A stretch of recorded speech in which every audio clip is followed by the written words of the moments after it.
Hello students, আজকে আমরা নিয়ে এসেছি থার্ড টার্ম ইউনিট টেস্ট 2025-এর ক্লাস 5-এর অঙ্কের ওপর কিছু নমুনা প্রশ্নপত্র। দেখো, তোমরা এই নমুনা প্রশ্নপত্রটা তোমরা পিডিএফ আকারে ফ্রি ডাউনলোড করতে পারবে। তোমরা ডিসক্রিপশন বক্সে যাবে, এখন থেকে তোমরা ডাউনলোড করে নিতে পারবে প্রশ্নটা। এবং এই প্রশ্নটা সম্পূর্ণ 50 নম্বরের। একটু দেখো, একটু লেন্থি হবে, কেন অ্যান্সারগুলো তো করে দেওয়া আছে। দেখো, এই প্রশ্নটা দুটো পেজে আছে, না একটা পেজেই আছে। দেখো, mock test practice third summative evaluation 2025 mathematics class 5 full mark 50। দেখো, 1 নম্বরের প্রশ্নগুলো দেখো 10টা আছে। নিচের প্রশ্নগুলি নির্দেশ মতো উত্তর দাও। আমরা একবার একটা একটা করে যাই। বর্গক্ষেত্রে ক্ষেত্রফল দেওয়া থাকলে বাহুর দৈর্ঘ্য কিভাবে পাবে? তো এই ছবিটা হচ্ছে একটা বর্গক্ষেত্র। আমরা জানি বর্গক্ষেত্র মানে 4টি বাহু সমান। বর্গক্ষেত্র মানে 4টি বাহু সমান, এবং প্রত্যেকটা কোণের মান হবে কত ডিগ্রি? 90 ডিগ্রি। প্রতিটা কোণের মান হবে 90 ডিগ্রি। তাহলে 4টে বাহু, আমরা বাহুকে ধরলাম এ, এটাও এ ছোট হাতের এ, এটাও ছোট হাতের এ, এটাও ছোট হাতের এ। তাহলে আমরা বর্গক্ষেত্রের সূত্র জানি কি?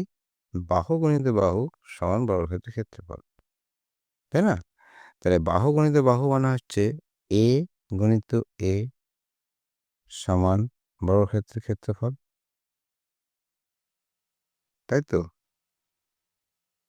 তাহলে এ স্কয়ার সমান কি হবে? ক্ষেত্রফল। তাহলে এ সমান √ওভার ক্ষেত্রফল।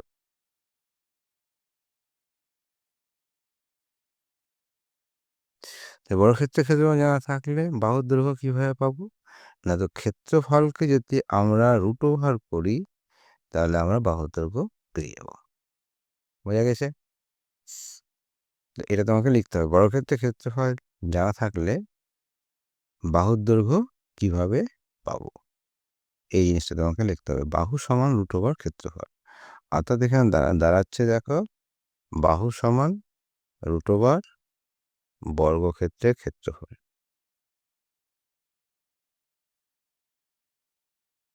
ক্ষেত্রফল বেশ হয়ে গেল। পরের প্রশ্ন যাই। দেখো, সমবাহু ত্রিভুজের প্রতিটি কোণের মান কত? তাহলে আমার এখানে সমবাহু ত্রিভুজ হচ্ছে এখানে এ, এখানে হচ্ছে বি, এটা সি।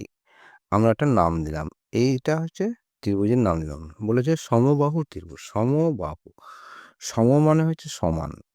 তো একটা ত্রিভুজের কটি বাহু? 3টেও 3টি বাহু হচ্ছে সমান। এটা সমান, এটা সমান, এটা, অর্থাৎ 3টি বাহু যদি সমান হয় তাহলে 3টি কোণই হবে সমান। 3টি বাহু সমান হলে 3টি কোণ পরস্পর সমান হবে। এবং আমরা জানি ত্রিভুজের 3টি কোণের মান 180 ডিগ্রি। যদি 3টে কোণের মান সমান হয় তাহলে আমরা যদি 3 দিয়ে ভাগ করি তাহলে 3 × 6 = 18, অর্থাৎ প্রত্যেকটা কোণের মান হবে 60 ডিগ্রি করে। হলো? কি বললাম? সমবাহু ত্রিভুজের প্রতিটি কোণের মান 60 ডিগ্রি করে। পরের প্রশ্ন। বর্গক্ষেত্রের ক্ষেত্রফল বর্গমূল, বর্গক্ষেত্রের ক্ষেত্রফলের বর্গমূল, অর্থাৎ এই বর্গক্ষেত্রের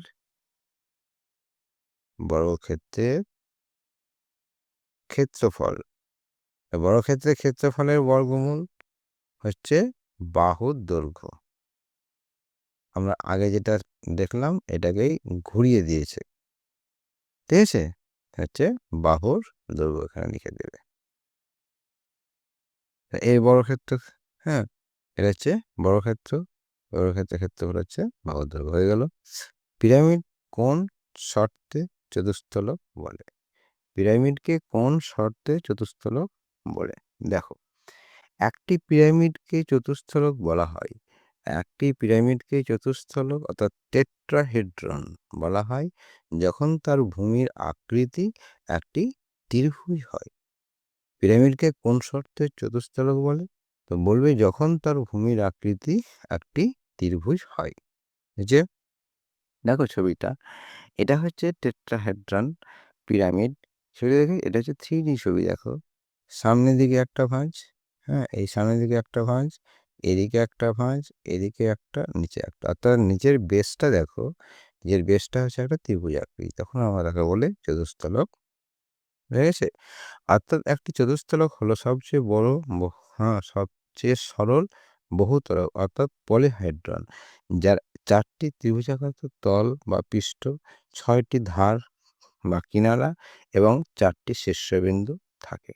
দেখি কি থাকে এখানে, দেখো সবটি বলে দিয়েছি যে 4টি ত্রিভুজ, কটা ত্রিভুজ থাকে? 4টি, একটা সামনে, ওপরে, নিচে একটা, দুটো, দুই সাইডে, 4টি পৃষ্ঠতল মানে ফেস, 6টি ধার এজ মানে কিনারা, শীর্ষবিন্দু এবং 4টি শীর্ষবিন্দু আছে, একটা শীর্ষবিন্দু, দুটো শীর্ষবিন্দু, 3টে শীর্ষবিন্দু আর ভেতরে ওইদিকে একটা শীর্ষবিন্দু, 4টে শীর্ষবিন্দু। যদি পিরামিডের ভূমি একটি ত্রিভুজ হয় তবে ভূমি নিজেই একটি তল। ভূমিকে যুক্ত করে পার্শ্বীয় 3টি তল ত্রিভুজাকার হবে। ভূমিকে যুক্ত করে পার্শ্বীয় 3টি তল ত্রিভুজাকার হবে। সুতরাং মোট তলের সংখ্যা হবে 1 প্লাস ভূমি, অর্থাৎ ভূমি প্লাস পার্শ্বীয় 3টে তল, তাই 4টি। যেহেতু 4টি তলই ত্রিভুজাকার তাই এটি একটি চতুস্তলক। দেখো আয়তঘনের পাশাপাশি দুটি তল কত ডিগ্রি কোণে নত? আয়তঘনের পাশাপাশি দুটি কোণ কত ডিগ্রি কোণে নত? অর্থাৎ দেখো আয়তঘনের দুটি তল বলতে দেখো এই হলুদটা একটা তল, হ্যাঁ, আর এই নীলটা একটা তল, তাহলে এ কত ডিগ্রি কোণে নত? অর্থাৎ এখান থেকে এই দুটো কোণের মধ্যে হচ্ছে 90 ডিগ্রি। এটা হবে কত ডিগ্রি কোণে নত? 90 ডিগ্রি কোণে। দেখো এটার সঙ্গে এই ব্রাউনের এটার সঙ্গে এটা হবে 90 ডিগ্রি, এটার সঙ্গে এটা হবে 90 ডিগ্রি, বুঝা গেছে? তাহলে এটা হচ্ছে 90 ডিগ্রি উত্তর। ঘনকের প্রান্তরেখার সংখ্যা ও শীর্ষ বিন্দুর সংখ্যার অন্তর্ফল কত? ঘনকের প্রান্তরেখার সংখ্যা ও শীর্ষ বিন্দুর সংখ্যার অন্তর্ফল। দেখো ঘনক, এটা হচ্ছে ঘনক, এ হচ্ছে প্রান্তরেখা সংখ্যা, অর্থাৎ প্রান্তরেখার সংখ্যা। কটা রেখা আছে দেখো, কাউন্ট করি, দেখো 1 2 3 4 5 6 7, এর ভিতরগুলো দেখো 8, হ্যাঁ, 9 10 11 আর এইটা হচ্ছে 12 হলো। তাহলে যে 12টা আমার প্রান্তরেখার সংখ্যা হচ্ছে 12। শীর্ষবিন্দুর সংখ্যা 8। শীর্ষবিন্দুর সংখ্যা 1 2 3 4 5 6 7 8 এবং এদের অন্তর্ভুক্ত কার অন্তর্ভুক্ত বলেছে? প্রান্তরেখার সংখ্যা হচ্ছে 12, শীর্ষবিন্দুর সংখ্যা হচ্ছে 8, 8 - 4 হয় 12 - 8 = 4, অর্থাৎ উত্তর হচ্ছে 4 হয়ে গেল। সমকোণী ত্রিভুজের বৃহত্তম বাহুর নাম লেখো। সমকোণী ত্রিভুজের বৃহত্তম বাহুর নাম লেখো। বেশ, সমকোণী ত্রিভুজ নাম দিই এ বি সি। তাহলে আমরা সমকোণী ত্রিভুজ কাকে বলবো? সমকোণী ত্রিভুজ বলবো যে ত্রিভুজের এই কোণ একটা, হ্যাঁ, এই কোণটা মানে, অর্থাৎ যে ত্রিভুজের একটি কোণ, যে ত্রিভুজের একটি কোণ, অর্থাৎ যে কোনো একটি কোণ হবে 90 ডিগ্রি, তাহলে তাকে আমরা বলবো সমকোণী ত্রিভুজ। এবং 90 ডিগ্রি কোণের বিপরীতে যে বাহুটা, দেখো একটা ত্রিভুজের তো 3টে বাহু দরকার, 90 ডিগ্রি কোণটা নিয়ে আছে কোন বাহু দুটো? এই বাহু আর এই বাহু। এই দুটো বাহু ছাড়া যে তৃতীয় বাহুটা আছে সেটাই হবে বৃহত্তম বাহু সব জায়গাতেই। এবার প্রশ্ন হচ্ছে যে এই বাহুটার নাম কি? এই বাহুটার নাম হচ্ছে অতিভুজ। এই বাহুটার নাম অতিভুজ, বোঝা গেছে? এটাকে বলে ভূমি, এটাকে বলে ভূমি, এটাকে বলে লম্ব। ব্যাস হয়ে গেল। বৃহত্তম বাহুটার নাম অতিভুজ। ছবির মাধ্যমে বিভিন্ন তথ্য প্রকাশ করাকে বলা হয় চিত্রলেখা। ছবির মাধ্যমে বিভিন্ন তথ্য, এখানে ডাটা, তথ্য যেখানে ডাটা, ছবির মাধ্যমে বিভিন্ন তথ্য প্রকাশকে বলা হয় কাকে বলে চিত্ররেখা। ঘনবস্তুর 3টি মাত্রা আছে, ঘনবস্তুর 3টি মাত্রা আছে, তাই এরা ত্রিমাত্রিক, তাই এরা ত্রিমাত্রিক। 10 নম্বর প্রশ্ন, একটি সরল কোণের অর্ধেক কোণ হলো একটি, দেখো সরল কোণ, এটা সরল কোণ মানে হচ্ছে এই যে রেখা এ, এই বিন্দুটা হচ্ছে ও, এটা হচ্ছে বি। তাহলে এইখান থেকে আমি যদি এখান থেকে এটাকে মাপি, তাহলে এখান থেকে এ পর্যন্ত হচ্ছে পুরো কোণটা হচ্ছে 180 ডিগ্রি। বোঝা গেছে? এ কোণের অর্ধেক করো, অর্ধেক মানে হচ্ছে এখান থেকে টানো, অর্ধেক কোণ হবে 90 ডিগ্রি। তাহলে 90 ডিগ্রিকে আমরা কি বলি? এক সমকোণ। 90 ডিগ্রিকে বলি এক সমকোণ। হয়ে গেছে? তাহলে এখানে হবে একটি সরল কোণের অর্ধেক কোণ হলো একটি সমকোণ, একটি কি সমকোণ। 2 নম্বর প্রশ্ন দেখো, যোগ করো, যোগটা করি। বেশ, যোগ করে দেখো 15 দশমিক, এটা আমি লিখে রেখেছি, দেখো 15.75 আর 37.15 টাকা। এটাকে কি করতে বলে? যোগ করতে বলে। যোগ তাহলে আমরা এককের দশকের যোগ আছে 5 5 10 0, হাতে কত থাকলো 1, 7 8 1 হচ্ছে 9, 7 5 হচ্ছে 12, 2 হাতে থাকলো 1, আর 3 4 4 1 হচ্ছে 5, তাহলে 52.90 টাকা। Answer complete. পরেরটা দেখি, এটা বলছে বদমাস সরল। এই সরলটা দেখো আমরা করছি সমান, বদমাস হয়েছে বি বন্ধনী ও অয়ব, division, multiplication, addition and subtraction. 7 বিভক্ত তৃতীয় বন্ধনী 3 প্লাস দ্বিতীয় বন্ধনী 8 মাইনাস, এখানে আগে কি করবো? অ্যাডিশন করব। তাহলে অ্যাডিশন করলে এখানে একটা লাইন বেরিয়ে যাবে, আমি বাড়াতে চাইছি না। তাহলে এটাকে আগে করব, 3 2 5, 3 2 5, 5 থেকে একবার দিলে 4, এই আমার প্রথম বন্ধনীর কাজ হয়ে গেল। তারপরে দেখো 7 বিভক্ত তৃতীয় বন্ধনী 3 যোগ 8 থেকে 4 বিয়োগ করলে 4 তৃতীয় বন্ধনী, 7 বিভক্ত এর কত হবে? 4 3 7 সমান 7 বাই 7 সমান 1, উত্তর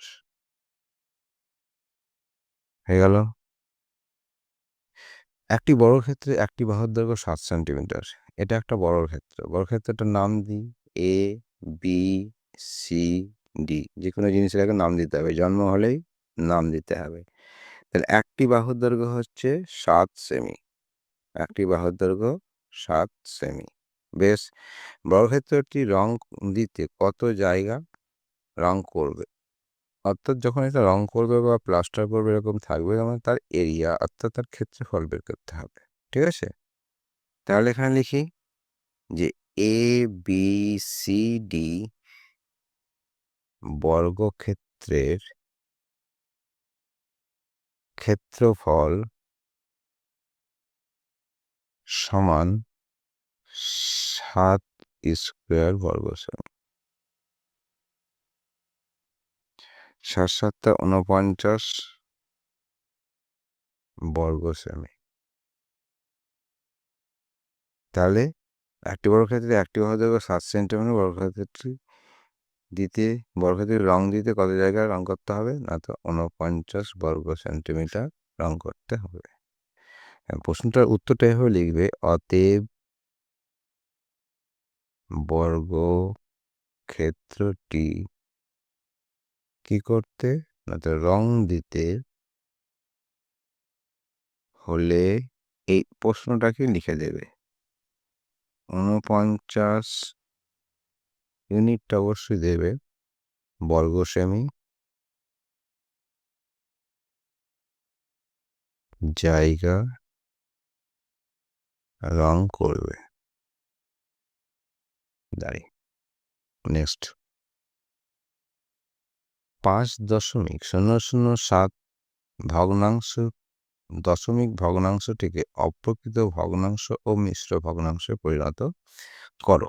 বেশ, দেখো 5.007 এটা হচ্ছে দশমিক ভগ্নাংশ, একে অপ্রকৃত ভগ্নাংশ। আগে আমরা তাহলে একে কি করি, একে আমরা বলি যে এটা দশমিক তুলি।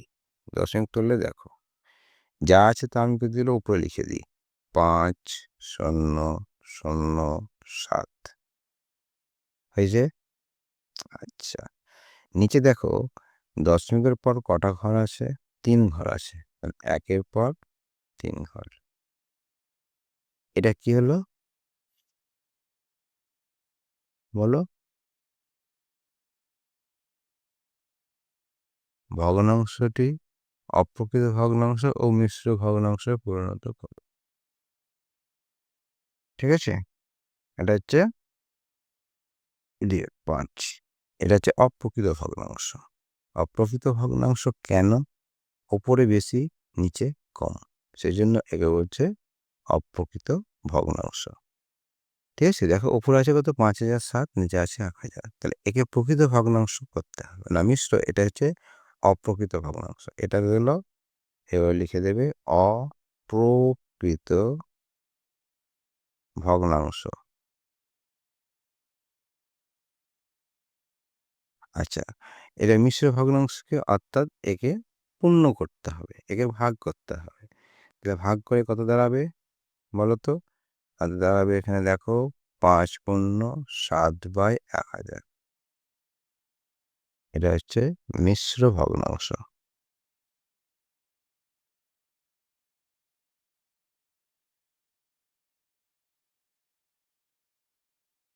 বুঝে গেছে? তারপরে দেখো কোনটি, এদের মধ্যে কোনটি বড় ও কোনটি ছোট, এদের মধ্যে কোনটি বড় ও কোনটি ছোট, কি আছে গল্পটি, 0.007। আচ্ছা, এখানে আছে 0.02। এটাকে লিখি আমি, দশমিক তুলি, দেখি কি আছে, 0.7.1000, 3টে ঘর আছে দশমিকের পর। দশমিকের পর দেখো 3টে ঘর আছে, তাহলে আমরা 3টে শূন্য দিলাম। এখানে দেখো আমি লিখতে পারি 27, হ্যাঁ, বাই 1000।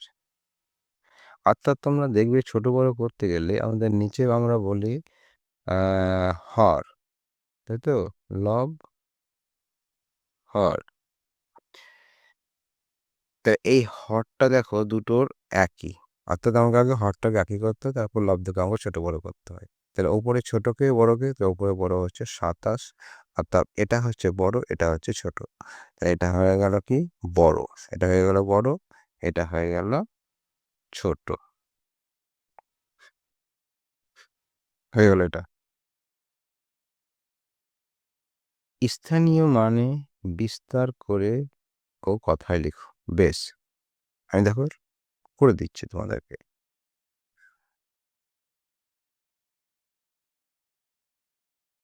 বেশ, দেখো 449.46কে স্থানীয় মানে বিস্তার করতে হবে। তাই দেখো 400 মানে 4 গুণিত 100, 40, তাই তো, এটা।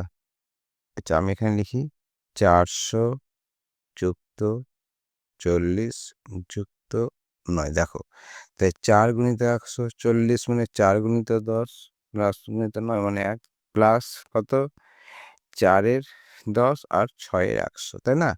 এখানে দশমিক আছে, তাহলে এখানে হবে কত 4-এর 10 আর এখানে হবে 6-এর 100। এটাকে ডিসকাস করে লেখা হয়েছে, বোঝা গেছে? তার মানে আমার দাঁড়ালো এইটা।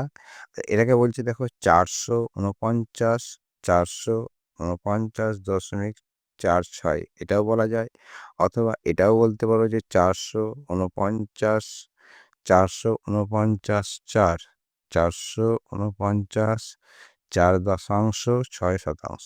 449 4 মানে দশাংশ হচ্ছে এইটা, এটাকে বলছে দশাংশ। হ্যাঁ, এটা হচ্ছে দশাংশ আর 6%, অর্থাৎ 6-এর 100। শূন্যস্থান পূরণ করো। সমবাহু ত্রিভুজের প্রতিটি বাহুর মান সমান এবং প্রতিটি কোণ 60 ডিগ্রি। বলে দিবা যে সমবাহু ত্রিভুজের প্রতিটি কোণের মান এখানে হবে সমান, প্রতিটি বাহুর মান সমান, প্রতিটি কোণের মান 60 ডিগ্রি দিতে পারো, অথবা সমানও দিতে পারো, কোণের মানও সমান হবে। ওকে। 12 জন লোক একটি খাল 15 দিন পরিষ্কার করলে 20 জন লোক ওই কাজটি কত দিনে করবে? দেখো 12 জন লোক একটি কাজ, হ্যাঁ 12 জন লোক একটি কাজ 15 দিন পরিষ্কার করলে 20 জন লোক ওই কাজটি কত দিনে করবে? তাহলে আমরা এটা ইউনিটারি মেথড অর্থাৎ ঐকিক নিয়মে দেখো করি। প্রথমে আছে আমার কি 12 জন লোক, তাই তো? কত পাতায় আছে? 204 পাতায়। দেখো 12 জন লোক কাজটি করে কত দিনে? না তো 15 দিনে। তাহলে একজন লোক কাজটি করে, একজনে যদি কাজ করে কম সময় লাগবে না বেশি সময় লাগবে? বেশি সময় লাগবে। তাহলে এখানে হবে 15 গুণিত 12 দিন। এবার বলো একজন থেকে যদি 20 জন লোক কাজটি করে তাহলে কম সময় লাগবে না বেশি সময় লাগবে? তাহলে কম সময় লাগবে। হ্যাঁ, 15 গুণিত 12/20। তাহলে এখানে কথা হচ্ছে 2 দিয়ে কাটলে 6, 2 দিয়ে কাটলে 10, 5 দিয়ে কাটলে 3, 5 দিয়ে কাটলে 2, 3। তাহলে 3 তিরিখে 9 দিন। অর্থাৎ ওই কাজটি কত দিনে করবে? তো অতএব এইভাবে উত্তরটা লিখবে। হ্যাঁ, ওই কাজটি 9 দিনে করবে। হয়ে গেল। পরেরটা, একটি বাঁশের এত অংশ লাল এত অংশ সবুজ রং করেছে, অর্থাৎ 3-এর 8 অংশ লাল ও 2-এর 4 অংশ সবুজ রং করেছে। মোট কত অংশে রং করেছি, কত অংশ বাকি আছে? এটা ভগ্নাংশের যোগ। দেখো লাল করেছি কত অংশ?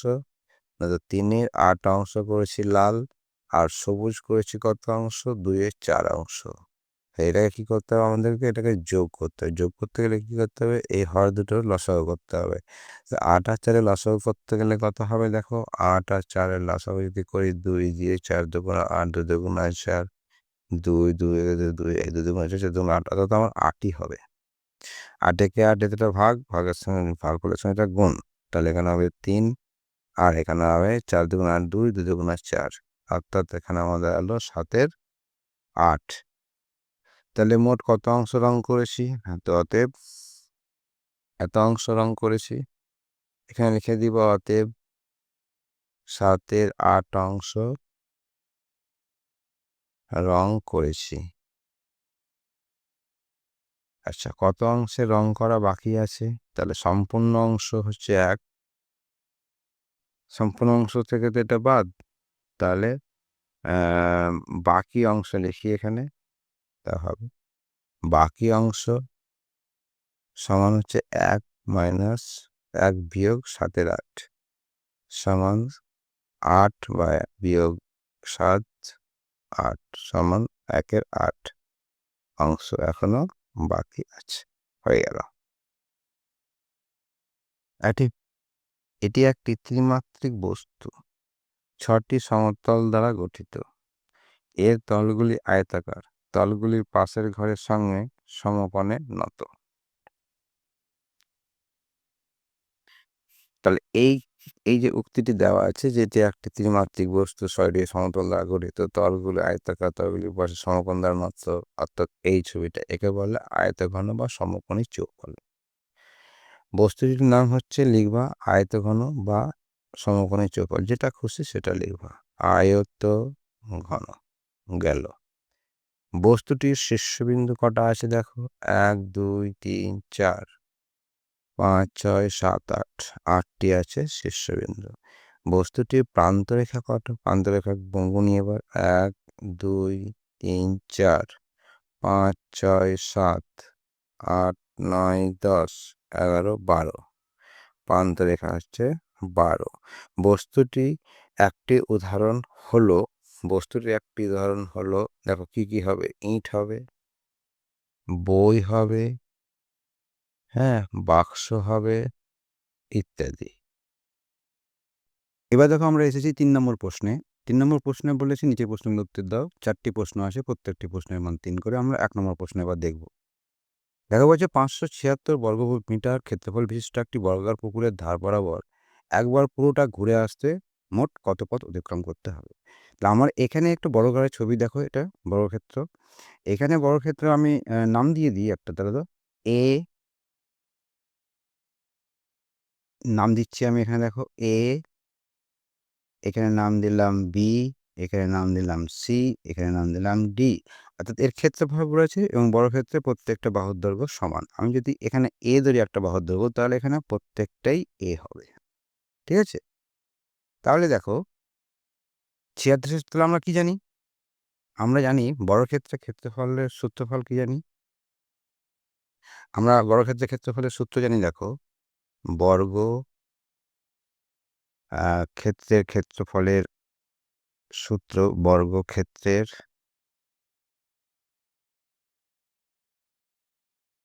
ক্ষেত্রফল সমান বাহু স্কোয়ার। ঠিক আছে, তাহলে এটাকে যদি আমি এদিক করি, মানে যেটা বাহু বের করতে হবে আমাকে, বাহু না বের করলে আমার পরিসীমা বের করা যাবে না। তাহলে অতএব দেখো বাহু স্কোয়ার সমান ক্ষেত্রফল,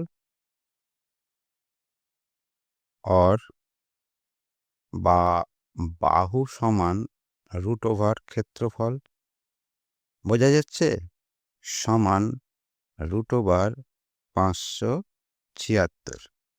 এই 576 এর বর্গমূল করতে হবে। দেখো 576 এর বর্গমূল মানে তোমাকে করে দেখাই। 576 এর বর্গমূল দেখো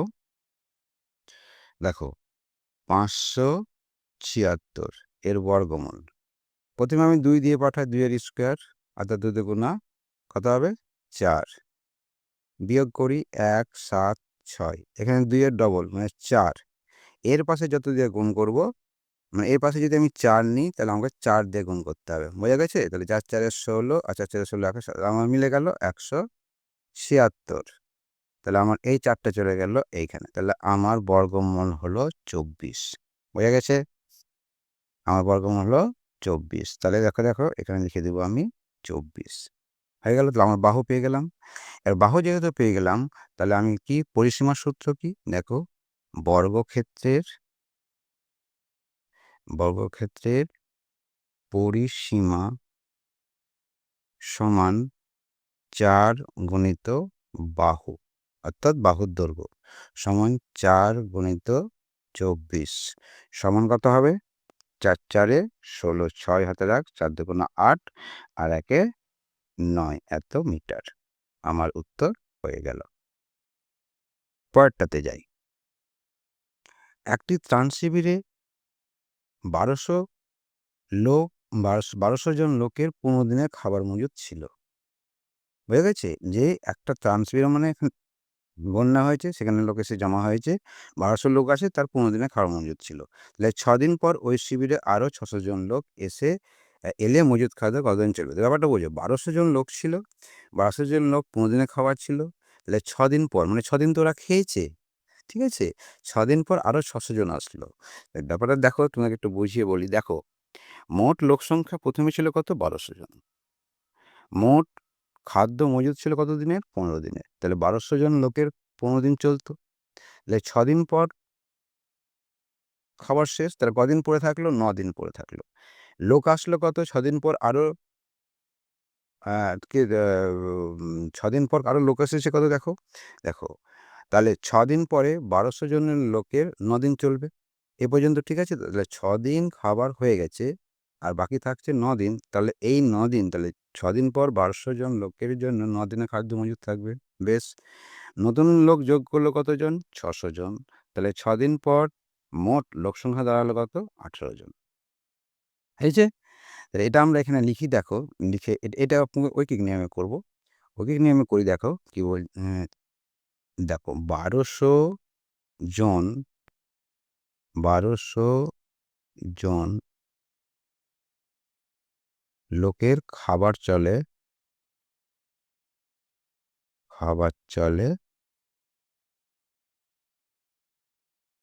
9 দিনের। বোঝা গেছে? তাহলে এখানে দেখো 1200 জনের খাবার চলে 9 দিনের। তাহলে একজন লোকের খাবার চলে কম দিন চলবে না বেশি জন? 1200 জন 9 দিন খেত। এবার একজন লোক যদি খায় তাহলে ওই চালটাকে শেষ করতে পারবে না, তাহলে বেশি দিন চলবে। তাহলে কি হবে? বেশি দিন হলে গুণ হবে। বেশি দিন হলে গুণ হবে। হয়ে গেছে? এবার দেখো 1800 জন লোক। এবার কতজন লোক? 1800 জন লোকের খাবার চলবে। তাহলে একজন লোকের চললে 1800 জন কম চলবে। তাই কম হলে কি হবে? ভাগ হবে। 1200/1800। ঠিক আছে? এই দুটো শূন্য কাটলাম উপর নিচে। 9 2 কাটলাম 18 আর 2 1 কাটলাম 6 সমান 6 দিন। তাহলে উত্তরটা কিভাবে লিখবো? দেখো লিখে দিয়েছি। এখানে দিবা অতএব, এইভাবে অতএব 3টা ফোঁটা দিবা। অতএব এই শিবিরে আরো 600 জন লোক এলে মজুদ খাদ্য সকলে আর 6 দিন চলবে। বোঝা গেছে? বেশ, উত্তর হয়ে গেল। পরেরটাতে যাই। দেখো এখানে 25 জন লোক দৈনিক 8 ঘন্টা কাজ করে 21 দিনে একটি কাজ শেষ করতে পারে। 15 জন লোক দৈনিক 7 ঘন্টা কাজ করে কত দিনে কাজটি শেষ করবে? তোমাদেরকে একটা কথা বলি, এই লিখা অঙ্কগুলো তোমরা 2-3 বার করে আগে পড়বে। পড়ার পর ব্যাপারটা বুঝতে পারছো কিনা আগে দেখবে। না বুঝে অঙ্ক করতে গেলে কিছুই বুঝতে পারবে না। তোমরা আগে ব্যাপারটা বুঝবে, বুঝে অঙ্কটা করবে। আগে অঙ্কটা পড়বে, অঙ্কটা বেশিবার পড়ে মাথার মধ্যে অঙ্কটা আগে ঢোকাবে, ব্যাপারটা কি বলতে চেয়েছে, তারপরে অঙ্কতে নামবে। দেখো এটা ঐকিক নিয়মে অঙ্ক করি দেখো। এটাকে আগে আমরা অঙ্কের ভাষায় সাজিয়ে নিই, মানে সমস্যা যেভাবে তোমরা করো। দেখো সমস্যাটি হলো, এভাবে লিখবে কিন্তু তোমরা খাতায়। সমস্যাটি হলো কি? প্রথমে লিখলে লোক সংখ্যা, প্রতিদিন কাজ করে দিন সংখ্যা। যে ডাটাগুলো এখানে দেওয়া আছে সেই ডাটাগুলো এখানে লিখলে। তাহলে দেখো 25 জন লোক 8 ঘন্টা করে কাজ করে 21 জনে। আবার 15 জন লোক 7 ঘন্টা করে যদি কাজ করে তাহলে কতদিনে কাজটা শেষ হবে? এটা হচ্ছে সমস্যা। এবার একে আমি ঐকিক নিয়মে করছি। দেখো একটু লিখে করি। তাহলে 25 জন লোক দৈনিক 8 ঘন্টা 8 ঘন্টা কাজ করে 21 দিনে। বোঝা গেছে? এই লাইনটা প্রথমে লিখলাম। তারপরে দেখো এবার যদি আমি দেখো কি করছি। 25 জন লোক দৈনিক যদি 1 ঘন্টা করে কাজ করে, তাহলে 25 জন লোক দৈনিক যদি 1 ঘন্টা করে কাজ করে, তাহলে 21 দিনে হবে না 21 দিনে বেশি হবে? নিশ্চয়ই 21 দিনে বেশি হবে। 8 ঘন্টা করলে 21 দিন লাগে। তাহলে 1 ঘন্টা করে করলে অনেক দিন লাগবে। তাহলে কি হবে? এটা গুণ হবে। কার সঙ্গে গুণ হবে দেখো? 21 গুণ 8 এত দিনে। এবার দেখো আবার। এবার একজন লোক যদি দৈনিক 1 ঘন্টা করে কাজ করে, তাহলে তো আরো বেশি দিন সময় লাগবে। লাগবে না? তাহলে এটা হবে 21 গুণ 8 গুণ 25। হয়েছে? এবার দেখো একজন লোক যদি 7 ঘন্টা করে কাজ করে, কোন 7 ঘন্টা? 7 ঘন্টা যদি কাজ করে, তাহলে এবার দিন সংখ্যা কমবে। তাহলে কি হবে এখানে? তো 21 গুণ 8 গুণ 25/7, তাই না? এবার দেখো 15 দিন না কি হচ্ছে 15 জন লোক, এবার হচ্ছে 15 জন লোক দৈনিক 7 ঘন্টা 7 ঘন্টা যদি কাজ করে তাহলে আরও কমে যাবে। তাহলে কী হবে আমার কেসটা? 21 গণিত 8 গণিত 25 বাই কত হবে এখানে? 15 গণিত 7। তাহলে 3 7 21, 3 5 15, 5 5 25, ঠিক আছে? তাহলে এখানে আমার কত দাঁড়ালো? 5 8 40 দিনে উত্তর হয়ে গেল। তাহলে দৈনিক 7 ঘন্টা করে কাজ করলে আমার কাজটা শেষ হবে 40 দিনে। বোঝা গেছে? দেখো এখানে লিখেছি যে 25 জন লোক দৈনিক 8 ঘন্টা করে কাজ 21 দিনে কাজ শেষ করবে। ঠিক আছে, বোঝা গেল এই পর্যন্ত। পরেরটা দেখি। পরেরটা দেখো, এখানে বলেছে 4 নম্বর প্রশ্ন, এটাই 3-এর লাস্ট প্রশ্ন। প্রথমে বলছে যে আগে ভালো করে পড়বে, বারবার বলছি, 10 কিলোমিটার একটি রাস্তা প্রথম দিনে 5.2-3 কিমি, দ্বিতীয় দিনে 1.1-4 কিমি ও তৃতীয় দিনে 2.3-14 কিমি রাস্তা তৈরি হয়েছে। এখনো কত কিমি রাস্তা বাকি আছে? এখানে আমরা কি করব, যে প্রথমে দেখো এখানে আমরা যেটা তৈরি হয়েছে সেটাকে আমরা আগে যোগ করব। কিভাবে যোগ করব? দেখো, প্রথম দিন, দ্বিতীয় দিন, তৃতীয় দিন তো আমরা যোগ করে নিই কত অংশ হয়েছে। তাহলে 5.2-3 যোগ 1.1-7 যোগ 2.3-14। ঠিক আছে? তাহলে মোট রাস্তা তৈরি হয়েছে। এখানে লিখো যে মোট রাস্তা তৈরি হয়েছে, মোট রাস্তা তৈরি হয়েছে সমান এটা। এটাকে আমরা এবার পূর্ণটা ভাঙি।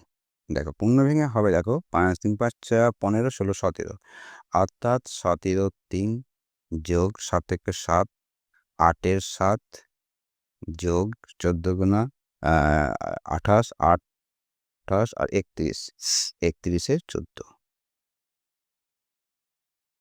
বোঝা গেছে? তাহলে সমান 3 7 24-এর লসাগু হবে 42। আমি একটু লসাগুটা করে দেখালাম না, তোমরা করে নেবে। ঠিক আছে? 3 7 14-এর লসাগু। আচ্ছা, যদি সমস্যা হয় তা আমি করে দিচ্ছি। দেখো 3 7 14 আমরা পাঠাবো 7 দিয়ে, তাহলে 3 নেমে গেল, 7 2 ঠিক আছে? তাহলে 3 7 21, 21 দুগুণা 42। তাহলে 42 হলে এখানে 3 দিয়ে, তাহলে দেখো এখানেই পেয়ে যাবে 3, এখানে 3 আছে, তাহলে 3 বাদ দিয়ে দাও, তাহলে কত দেখুন, কত 7 দুগুণা 14, ঠিক আছে? 14 গুণিত 17, 14 গুণিত 17 হবে তোমার 238, 238 যোগ 7 মানে 6 6 48 যোগ এখানে আসছে 2 3 3 14 42, 3 7 মানে 14 মানে 3 থাকছে, 3 মানে হচ্ছে 93। এই গেল। তাহলে এখানে সমান দিয়ে করি আমি, 8 8 16 19, ঠিক আছে? 339/42 হয়ে গেছে, 379/42। এবার দেখো, এবার বলছে যে এটা তো আমি কি হলো, এটা রাস্তা তৈরি হয়েছে। আর এখন মোট রাস্তা কত ছিল? 10 কিমি। তাহলে অতএব বাকি রাস্তা সমান কত ছিল? 10 কিমি মাইনাস 379 অর্থাৎ 379/42 সমান দাগ 10-এর সঙ্গে 42 গুণ করলে হয় 420/379/42 সমান হচ্ছে 41/42। বোঝা গেছে? এত কিমি, তাই তো? বাকি রাস্তা আছে এত কিমি, উত্তর হয়ে গেল। এবার দেখো আমরা পরেরটা যাচ্ছি, 4-এরটা। নিচের প্রশ্নগুলির উত্তর দাও। নিচের প্রশ্নগুলির উত্তর হচ্ছে সূক্ষ্মকোণ ও স্থূলকোণ চিত্র সহযোগে চিত্রসহ সংজ্ঞা দাও। বেশ, দেখো তোমাদের জন্য আমি করেছি। দেখো যে সূক্ষ্মকোণ কাকে বলে। আচ্ছা, সূক্ষ্মকোণ স্থূলকোণ চিত্র সহকারে দেখো। বেশ, যে সূক্ষ্মকোণ হচ্ছে, দেখো যে কোণের পরিমাপ 0 ডিগ্রির চেয়ে বেশি ও 90 ডিগ্রির চেয়ে কম তাকে সূক্ষ্মকোণ বলে। তাহলে 0 ডিগ্রি লেস দেন সূক্ষ্মকোণ লেস দেন 90 ডিগ্রি। সংজ্ঞাটা ভালো করে মুখস্থ রাখবে এবং ছবিটা দেখবে। দেখো এখানে হচ্ছে আমার এটা পুরোটা হচ্ছে আমার 90 ডিগ্রি। তাহলে 90 ডিগ্রি থেকে কম আর এটা হচ্ছে এখান থেকে হচ্ছে 0 ডিগ্রি এদিকে আরম্ভ হচ্ছে, হ্যাঁ? জানলাতে দেখবে এরকমভাবে 0 ডিগ্রি আরম্ভ হচ্ছে। 0 থেকে 1, 2, 3, 4 করতে, করতে 90 আসছে। তাহলে এর মধ্যে যতগুলো কোণ হবে সেগুলো হচ্ছে সূক্ষ্মকোণ। যখনই এটা এসে এখানে দাঁড়িয়ে যাবে তখন এটা হচ্ছে 90 ডিগ্রি। এই 90 ডিগ্রিকে বলে সমকোণ। এবার স্থূলকোণ দেখো। স্থূলকোণ হচ্ছে দেখো এখানে যে কোণের পরিমাপ 90 ডিগ্রির চেয়ে বেশি। অর্থাৎ এখানে তো আমার 90 ডিগ্রি ছিল, এখানে তো আমার 90 ডিগ্রি ছিল, তাই না? এখানেও 90 ডিগ্রি ছিল। তাহলে এর চেয়ে বেশি এবং 180 ডিগ্রির চেয়ে কম। এর মধ্যে যে কোণটি হবে সেই কোণকে আমরা বলবো স্থূলকোণ বা অবটিউজ অ্যাঙ্গেল। সূক্ষ্মকোণকে বলি আমরা অ্যাকিউট অ্যাঙ্গেল আর স্থূলকোণকে বলি আমরা অবটিউজ অ্যাঙ্গেল। বোঝা গেছে? তাহলে সংজ্ঞাগুলো অবশ্যই পড়ে নেবে এবং এই ছবিটা আঁকার চেষ্টা করবে। যখন পরীক্ষাতে দেবে সূক্ষ্মকোণ বা স্থূলকোণ, মানে এই ছবিটা এঁকে দেবে, তাহলে মাস্টারমশাইরা খুব মানে ভালো লাগবে। পরের প্রশ্ন দেখো যে সমকোণী চৌপল কাকে বলে? সমকোণী চৌপল দেখো ছবিটা দেখো। সমকোণী চৌপল হচ্ছে আমরা যেমন ইট বা বই এই যে সাইজগুলো সমকোণী চৌপল, তাকে আমরা সমকোণী চৌপল বা আয়তঘন বলি। সংজ্ঞা দেখো, সমকোণী চৌপল বা রেক্ট্যাঙ্গুলার প্যারালোপাইপ হলো এমন একটি ঘনবস্তু বা সলিড বডি যার 6টি তল থাকে, প্রতিটি তলই হলো একটি করে আয়তক্ষেত্র। বিপরীত তলগুলি পরস্পর সমান্তরাল ও সমান আর সন্নিহিত দুটি তলের মধ্যবর্তী কোণ 90 ডিগ্রি। এই 3টে পয়েন্ট তুমি যদি না দাও তাহলে সেটা আয়তঘন হবে না। এই 3টে পয়েন্ট তোমাকে অবশ্যই দিতে হবে। তারপরে তুমি এগুলো দেবে যে মাত্রা হচ্ছে লেন্থ, ব্রিথ এবং উচ্চতা 3টা তো থাকবেই। সেজন্য একে ত্রিমাত্রিক বলে। পরে উদাহরণ দিয়ে দিয়েছে ইট, দেশলাই, হ্যাঁ? ইট, দেশলাই, বক্স, বই, খাতা ইত্যাদি। পরের প্রশ্নতে যাই যে একটি বৃত্তের ব্যাস 5 সেন্টিমিটার। একটি বৃত্তের ব্যাস আমরা ব্যাসার্ধকে ব্যাসার্ধকে আমরা ছোট হাতের আর বলি। তাহলে ব্যাস হচ্ছে, হ্যাঁ? ব্যাস হচ্ছে ব্যাসার্ধের দ্বিগুণ অর্থাৎ 2r হয়েছে? তাহলে ওই বৃত্তের অঙ্কন করো। বৃত্তটা অঙ্কন করতে হবে। ব্যাস বলে দিয়েছে 5। তাহলে ব্যাস বলে দিয়েছে 5, তার মানে 2r সমান 5। তাহলে r সমান কত হবে? বাংলাতে 5/2 সমান 2.5। তাহলে এই 2.5 এখানে কাঁটা রেখে তোমরা এখানে একটা বৃত্ত অঙ্কন করে নেবে। তাই বৃত্তটি ব্যাসার্ধ কত? আর হচ্ছে 2.5 সেমি। উত্তর আমার এটা হয়ে গেল। প্রথমে কি করবে? এই মানটা আগে বের করবে। তারপর স্কেল বসিয়ে এখানে তুমি 2.5 সেন্টিমিটার কাটবে। কাটার পর কাঁটা কম্পাসে কাঁটা এখানে বসাবে আর রুলটা এখানে নিয়ে এই জায়গাটাকে আগে ফুটিয়ে দেবে। ফুটিয়ে দিলে রুলটা এখানে ঘুষবে। তাহলে অ্যাকুরেট মাপটা পাবে। বসিয়ে তুমি একটা জায়গাতে কাঁটা বসে গোল করে দেবে। দিয়ে লিখে দেবে, নাম দেবে এখানে বি, এখানে নাম দেবে এ। তাহলে OB সমান এখানে লিখতে পারবা, নিচে লিখতে পারবা যে OB সমান ব্যাসার্ধ সমান 2.5 সেমি। তাহলে উত্তরটা কমপ্লিট হবে। বেশ, পরে স্থূলকোণ ত্রিভুজ কাকে বলে? একটি সমকোণী সমদ্বিবাহু ত্রিভুজ অঙ্কন করুন। তাহলে স্থূলকোণী ত্রিভুজ আমরা আগেও পড়েছি, এখানেও একসঙ্গে প্রশ্ন দিয়েছে এবং ছবিটা আঁকতে বলেছে। যে ত্রিভুজের প্রতি কোণ একটি কোণ 90 ডিগ্রি বা এক সমকোণের চেয়ে বড় কিন্তু দুই সমকোণের চেয়ে ছোট তাকে স্থূলকোণী ত্রিভুজ বলে। স্থূলকোণের ছবি ত্রিভুজের ছবি দেখো, এই ছবিটা এঁকে দেবে। একটি সমকোণী সমদ্বিবাহু ত্রিভুজ অর্থাৎ একটা সমকোণ আঁকতে হবে। একটা সমকোণ মানে 90 ডিগ্রি কাঁটা কম্পাসে আঁকতে হবে। কাঁটা কম্পাসে আঁকার পদ্ধতিটা তোমাদেরকে আগে দেখিয়েছি। কিছুই নয়, এই আগে বেসটা টানবে, এখানে কাঁটা বসিয়ে যেকোনো একটা মাপের চাপে এখান থেকে নেবে, এখানে কাঁটা বসিয়ে আবার এখানে কাটবে, এখানে কাঁটা বসিয়ে এখানে কাটবে, আবার এখানে কাঁটা বসে এখানে কাটবে, এখানে কাঁটা বসে এখান দিয়ে দাগ দিয়ে দেবে।